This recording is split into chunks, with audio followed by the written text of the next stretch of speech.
Welcome back to Create Wealth Through Franchising Podcast and Kim Daly TV. Our special guest in studio today, Mike Abramowitz. Did I say that correctly? You nailed it. I love it. Mike, welcome to the studio of Kim Daly TV. Thanks for having me. Okay, so guys and gals, listen up. We've got a coaching episode in store for you today. So Mike, brand new friend to Kim Daly, referred to me by somebody that I know and love, and you know and love because he's been a guest on my show multiple times, Mr. Chris Larson. We have something in common. This is how small the world is. So many years ago, one of the very first sales jobs Kim Daly ever had was selling Cutco knives. So I meet this guy, Mike, and he's like, oh my God, I worked for Cutco for 20 years. I was like, seriously? I sold a few knives in my time. And in fact, I still have a lot of Cutco knives down in my kitchen. This is where he started, right? And since then, he's written 9 books in the self-help space, which I'd love to hear what those books are about. He's a husband. He's a dad. He has a wealth of knowledge to share with you from his coaching plethora. So we're going to dive into his story, which is going to help him then set up more about what he calls the Time-Rich 6 plan. Welcome, Mike. Go ahead and dive in and tell us a little bit about your background from Cutco and sales to getting involved in coaching and self-help.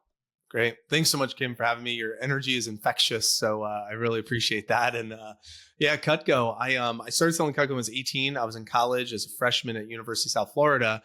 I was actually studying engineering, so I had no anticipation of like going into sales or business, but my dad owned a plumbing business my whole life. And I saw him work 6 days a week and I saw him grind and work, but I loved that he had autonomy of running his own business. So it was kind of planted in my head that owning a business is a cool idea, but I was going to pursue engineering. So when I started selling Cutco and I saw my mentors in the business, like investing into, passive income streams and creating time freedom and travel, I'm like, this is really cool. And then I got hooked on the personal growth side of being a business owner and the flexibility, the autonomy. I really just absolutely fell in love. So I paid my way through college selling Cutco. And when I graduated from college, they offered me a career position to teach other students on how to do what I did as a college kid. So I trained over 5,000 students on how to sell Cutco so they could pay their way through school. And that generated about $20 million in product sales during that time frame. But the challenge was during my 20s, I understood sales, but I didn't really understand sales management to a high level. So I really just started cutting my teeth and learning and growing and grooming myself. But I was going through life circumstances I call the valley of my 20s because mom passed away. My college roommate passed away. The market collapsed. I invested in 3 real estate deals, 3 properties. The market collapsed. I lost the 3 properties. I was belly up, negative $130,000 in debt, near bankrupt. I had a 400 credit score, and it was in a really tough spot. Then 2012, 2013, I went to my first Tony Robbins event. I walked across fire. I'm now a 7-time fire walker. And he said at that event, my mess is my message. And that stuck with me. I said, okay, all the stuff that I just went through my 20s, I can turn that into a gift for my 30s to help other people. And that was the birthplace of my book. So I went on a speaking tour. I started speaking to the schools. I spent 300 hours that year speaking to the Pinellas County School District, talking about how they can turn their problems and create goals and figuring out what my thoughts were. And that became my first book, which led into 9 books, which led into a nonprofit to feed the homeless, where we provided 100,000 meals for PB&J for Tampa Bay. But then 2016, I fall in love. I'm ready to propose to my now wife, but I was like, I'm grinding. I'm doing everything. I'm doing book signings and speaking and still running every interview and training and sales call and coaching. So I hired a business coach 2016. He had an experience in India to help scale a company from 6 million to 30 million with a team of 1,400 employees underneath him. So he came back to the States and started teaching small business owners how to corporatize their small business to buy back time. So I was like, all right, I'll do that. So we corporatized my direct sales business on for me to work from home. And for those that don't understand Cutco, everything was in-home presentations, in-office interviews, in-office training. And I was creating a virtual environment of virtually selling Cutco through Zoom before Zoom was a thing, or like interviewing people from Zoom before that was a cool thing to do. So we were really on the cutting edge of innovation of how to leverage offshore virtual assistants and how to create automations inside of like our CRM and how to use virtual technology a little bit before it was relevant, creating internal communication channels using WhatsApp versus having everyone call me constantly. So it was really simple stuff, but it created a profound difference. COVID hits 2020 and everything is virtual. So we were poised and ready to rock, which we did. And we crushed it. I mean, we broke nearly every record and we provided 1,000 jobs during 2020. We did about $2.5 million in sales that year. And it was awesome. Then my son was born, and then I'll kick it back to you. My son was born December 31st, 2020. And he was born at 26 weeks, weighing 1 pound, 4 ounces. And I didn't know how long we were going to be in the hospital with him, but it turned out we were in the NICU with him for 8.5 months. So 254 days. So my wife becomes a full-time medical mom. She has to leave her corporate position.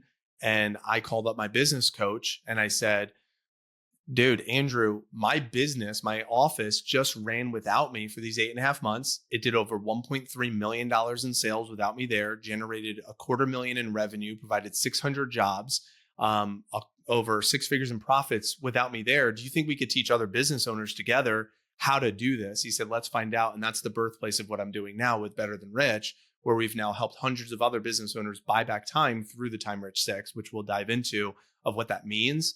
But that's like the long, short version of why I'm doing what I'm doing right now. It came out of circumstance more than anything. My son is doing well. He's 3.5 now. He is off the ventilator. He was on a ventilator and trach for 2 years. He's off of that. He's still on a feeding pump, but we're starting to learn how to eat by mouth and starting to learn how to walk. Cognitively, he's great. He's in school. And we have our daughter, Ella, who's 9 months old now. So we've completed our family, and it's been quite the journey, to say the least, Kim. But that's the very long short of how I got to doing what I'm doing, where I'm helping busy business owners buy back time so they can spend that time on what matters most to them, because you never know when a circumstance might happen. It might not be my circumstance, but maybe they just want to take a vacation and not be married to their cell phone or their laptop, for crying out loud. Like, we could help business owners buy back time in all different ways. I don't even know where to begin on all of that. What a journey. For those people who are out there listening, it's like, oftentimes when we tell the stories here on, Kim Daly TV, you hear it's a short interview so that people only get to the good stuff, right? They skip all the hard parts. But for every mountaintop business owner, there are valleys. The valley of the 20s. I loved how you said that. And I've had many valleys of 20. I've been at business ownership now for 27 years. And so I love that story. And I love how you went to Tony Robbins and one nugget. It's like these conferences that franchisors put on for franchisees. It's like, just go. If you walk away with one nugget, your mess is your message. It can potentially change your entire life. Like, you empowered yourself from that one message. You were ready to hear that and you turned it around. I forgot to mention in the intro, you have the podcast Better Than Rich. So let's just start with, what is better than rich? So we define better than rich. Well, first we have to know what it means to be rich. So we define rich as 3x freedom: time, money, and location freedom. So what's better than 3x freedom is having that 3x freedom while having fulfillment and being present with the relationships and the things that matter most to us. So what's the point of having wealthy money but not being present or having quality relationships or friendships or meaningful fulfillment in the things that we're doing? So that's how we define, at least I define better than rich. So we want to help business owners become rich, which is having the 3x freedom, while simultaneously making sure we're staying true to the priorities that matter most to that business owner as well. And I love that. And I support that. The one thing I want to ask you, Mike, is do you believe, though, that look, you've had the ups and downs through the years that got you to the point where you could create systems. And the reason you were able to be away from your business for so long was because you had systems, but I'm guessing also because you had the will, you had the tenacity, you had a team of people that were bought into your mission. You had established a lot of things that were right for that moment in your life. So where I struggle with a lot of candidates coming into franchise ownership or people thinking about investing in franchising is they hear the word turnkey and they think, all right, I'm going to buy the business and I'm going to get right to what Mike is saying, time, freedom. And I'm just like, I think you're setting yourself up to be miserable. I think you have to go through some ups and downs and be in it. Not necessarily the owner operator, but as the CEO of that business, I think you have to be more present in the beginning in order to launch a business. Would you disagree with that statement? I don't disagree, but I will say that there are ways for you to buy back time. By Dan Martell, for those watching the video, his book, Buy Back Your Time, is a fantastic resource where if you are going into it and you want something truly turnkey, there is a process that you can take. If with what I know now, I could have been a little bit more time free instead of that grind season with what I know now. For example, he talks about the replacement ladder. So first is administrative. Then he says admin, then marketing, then fulfillment, then sales, then leadership.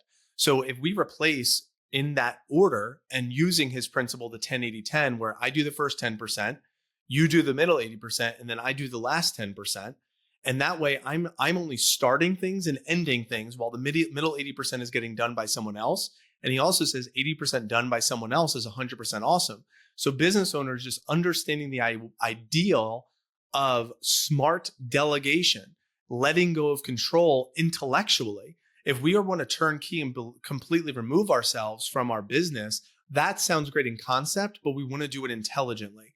10-80-10 is a great philosophy. Letting go of control, 80% done by someone else is 100% awesome. And replacing people in the order of the lowest wage tasks first and building from there versus spending our dollars and hiring experts, because now your business is reliant on a high wage, high talent person. And if that high wage, high talent person disappears, so does your infrastructure of your business. So that's why I recommend building predictability with lower wage workers and then bringing in, and there's always, obviously situation is always the boss, but if you're starting out and you just spend a lot of money up front, I don't think hiring an expert is the only strategy. It's a strategy, but it might not be the only strategy. So obviously we go in a lot of different directions here, Kim, but that's my answer to your question. No, and I love it. And I think then it just implies that you have to become a leader of people, is what you're saying, right? Like if you want your time back, it seems obvious, but it's not always so. Common sense is not always so common.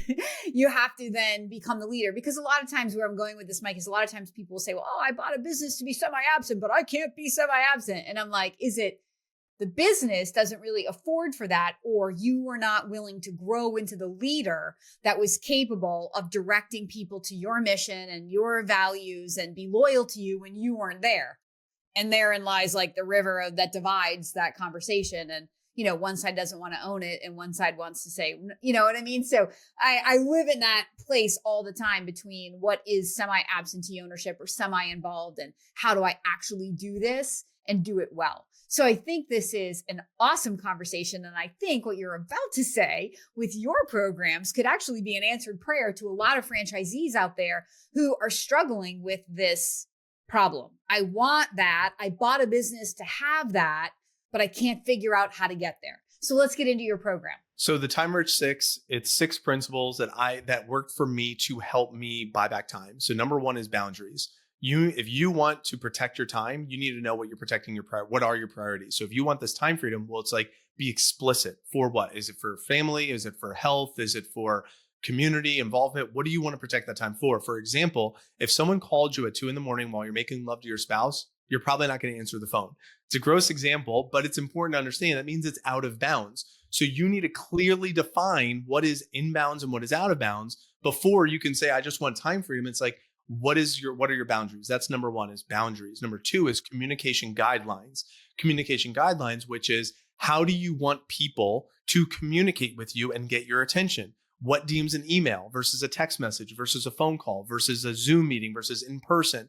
And so if you can communicate that to your prospects, meaning your talent prospects and your client prospects, and also your talent that works for you, along with those relationships that people are just trying to get your attention, communicate explicitly how you want them to communicate with you so they could honor what your requests are. That's number 2 is communication guidelines. Number 3, systems. The way I define systems is if, then processes. That's it. If this, then that. Now, this one is a little bit more complex, so I'm just going to break it down to the simplest form. There are 4 pillars in business. 4 pillars. Attract, convert, onboard, retain. And those 4 are for your clients and also for your talent. You attract your talent, lead gen, or you attract your clients, converting them, interviewing them, or run the sales conversation, onboarding them, the transition, training, or transitioning your clients, and then retention, which is for your talent, your staff meetings, your meeting cadence, your culture, your growth opportunities, or for client, it's your maximization, referrals, reviews, testimonials, ascension offers. So all of those inside those 4 pillars have if-thens. We want to create predictability on if-thens for each of those, like flow charts. That's your systems. So we got, those are the first 3: boundaries, communication guidelines, systems. Number 4 is playbooks. Playbooks is the documentation of all of those if-thens. So that you could call those SOPs, standard operating procedures. You call them playbooks, whatever it is to document. Videos are king. That's what Dan Martell talks about. He calls it the camcorder method.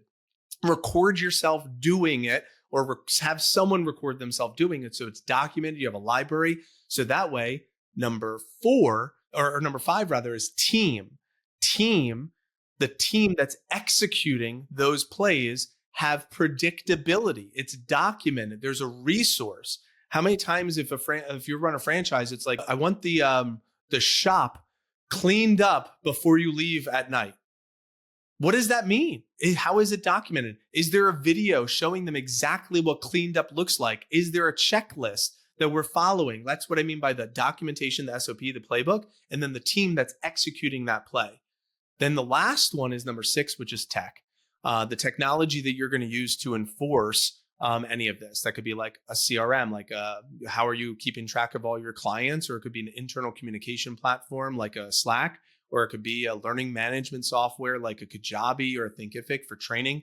But what are the technology AI that you're using? What is the technology that's going to support the team to have them be more effective with their time? So that way it could help them be more productive. So boundaries, communication guidelines, and then systems, playbooks, and team and tech.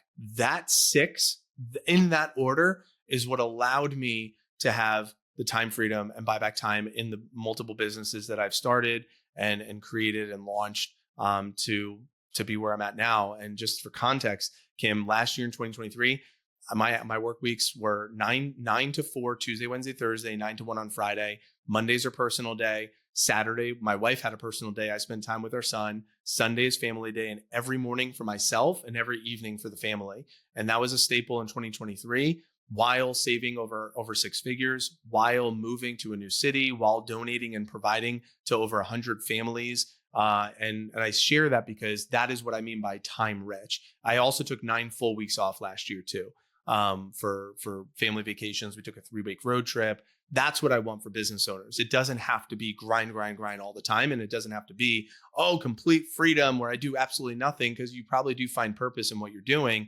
So it's like, what is the balance between those? That's why I love that time rich 6. It's so clear why you're successful, right? It's just you're intentional. You have clear vision. You have clear focus. You have clear systems. You're executing with proficiency, right? Because you know exactly what you're trying to do every day. It's awesome. You're amazing. When a business owner comes to you, where does this begin? Because I think a lot of people listening may be like, well, wait a minute, Kim and Mike, didn't I buy a franchise that's going to provide all of this? And I think the franchise provides some of that and some of the training on that, but not necessarily in the cohesive pattern that you've put it together as a playbook, if you will, because this is the thinking part to running a business, not the strategy part of if you're, running a senior care business, how to successfully, provide care in the home for people, which is what the franchise would provide, the strategy part. This is more the implementation of business principles, how you think, how you talk, and how you act, which is actually what leads to success. And most franchisors aren't really offering all of that, maybe some of that. So if somebody was to reach out to you, where does this conversation begin with you? It would begin with figuring out what we call it GSD. So get stuff done. So that's what we will start with. We have to figure out what is the stuff that needs to get done. What we provide is very much done for you and done with you. So if the stuff that needs to get done is like lead nurturing or lead generation or social media or administrative or inbox management, then we're going to start with installing a team of AI powered virtual assistants into the business to handle all the administrative stuff, if that's what's taxing. If it's more high level, like execution of the strategy, then we go into the GSD pattern, which is we hop on and we're going to get those things done right then and there. Is it building those playbooks? Is it You need to have a better ad placed on Indeed.com. You need a better process where it's like, my ad doesn't pull any applications. No one wants to work now. It's like, okay, let's revise your ad. Let's do that. I have so many applications. Great. Well, what's the conversion process? Maybe we need to look into the hiring process. My people always quit. I can't retain people. Okay, let's walk through the whole journey of expectations meeting the experience of what we're promising them in the interview process compared to what they're experiencing in the actual fulfillment of doing the job. And let's monitor that and audit that. So it's like, it really just depends if it's in the talent journey, if it's in the client journey. We'll figure out the pain point. What is the lead domino that's going to create 3x return on revenue and buying back 10 hours of their time? We're going to park there, find that lead domino, and then build out processes and playbooks and systems to tackle that lead domino first. And then when the next lead domino reveals itself, we'll pimp that one. And that's essentially what we get done with them. So it's like, think about like high level consulting or like being like an operator, like a COO or an operator for this franchisee that says, hey, the company gave me the playground and the vehicle, but they're not like coming in and doing the stuff with me. That's where myself and my team will come in and do these things with you and for you, depending on what those needs are, whether it's like installing our team. We have a team of 45 to 50 individuals and installing them into the business, or if it's, something where it's like just the counsel that's needed, but most of the time it's just getting stuff done. That's what these business owners want. So that's what we're providing for them. I feel like you are the engineer with an MBA. Like I always say, like to my candidates, when I meet engineers who have MBAs, I'm like, you are the smartest people I ever get to work with. Like I'm literally listening to you, Mike, and I'm like, here's this guy who engineering decided to go into the sales, right? But you carried that engineer with you and you brought it full circle, man, because this is amazing. Like the way that your mind is flowing it's very impressive. And no doubt anybody listening to this is like, I'm sitting over here I'm like, man, I think I need to call Mike. Like, this is great. So when someone reaches out to you, do you work with people for a short duration? And then like you said, when the next domino comes up, they come back to you? Or is this an ongoing relationship that I'm just curious what the flow of this work looks like from you to them? Our goal is to be the operating arm for their company. So that's our goal. Like our goal is that we are handling all their administrative for them into the foreseeable future with our VAs and handling whatever it is that's needed. And then as far as the GSD, it's usually in business, it's still fairly new, but for us, because I shared the story, but my goal is until I'm not needed. Like if we can continue to grow a company, why not? Like if we're like, we just helped the short example, we just helped a franchise. They own a high-end lighting company and they did 7 figures last year. It was great.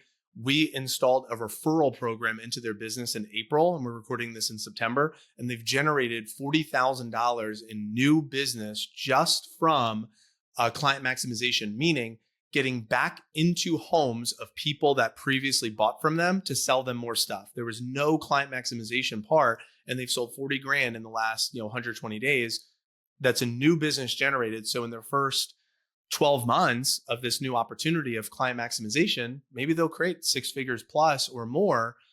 And then once we figure that out, we solve that problem. It's like, then we're going to go in and it's like, all right, what other part of the business could we find a growth opportunity that's a lead domino as an example? So there's probably going to be things until they're at like a, multi 7-figure into an 8-figure company, then they'll probably have a new set of problems that's outside of our expertise. But to help them get to that multi 7, low 8, I think we have a lot of help that we could provide to them, multi 6 to the 8. I feel like Kim Daly wants to start an affiliate program with you and network you directly to the franchisors. Because I think a lot of franchisees are thinking, I think this is what I was paying for when I bought a franchise. And I'm thinking, you might be right. They all need a little bit of Mike. I'm ready for it. I think we're going to have to carry this offline.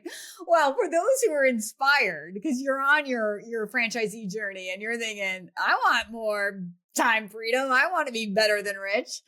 How do people find you, Mike? The easiest way to go directly to me is going to be betterthanrich.com/90-day plan. That's 90-day plan. That's what I give away on podcasts that I've been on, because it goes directly to me. A lot of other things online like LinkedIn, Facebook, Instagram, email, even, it's going to be my virtual assistant, or it's going to be like the AI version of me, because that buys back my time. I practice what I preach, but that goes directly to my calendar, betterthanrich.com/90-day plan. And you book a call and I will do a free session with you, figuring out your lead domino of exactly what you need, whether it's your administrative or your we'll just GSD, no sales call. At the end of it, I will tell you, I'll say, cool, now that we got this done, do you want this to be our first conversation or our last conversation? If it's our last one, now you can do it yourself and you have it. Or if you want it to be our first combo, then we'll set up a second call and I can show you what it could look like for us to work a little bit more intimately into the future. Amazing. We will put that URL in the show notes, www.betterthanrich.com/90-day plan. Is that right, Mike? That's right. You got it. You're amazing. I am so happy to know you. Thank you for being our very special guest here today on Kim Daly TV. Thanks for having me. Well, for those who are inspired to begin your journey to find the perfect franchise, we'll start there and then we'll get you over to Mike. You know that I want to be your franchise consultant and your daily coach. Please follow the link for Kim Daly in the notes below and I will reach out to you then. And don't forget that my name is Kim Daly and I want to be your daily coach.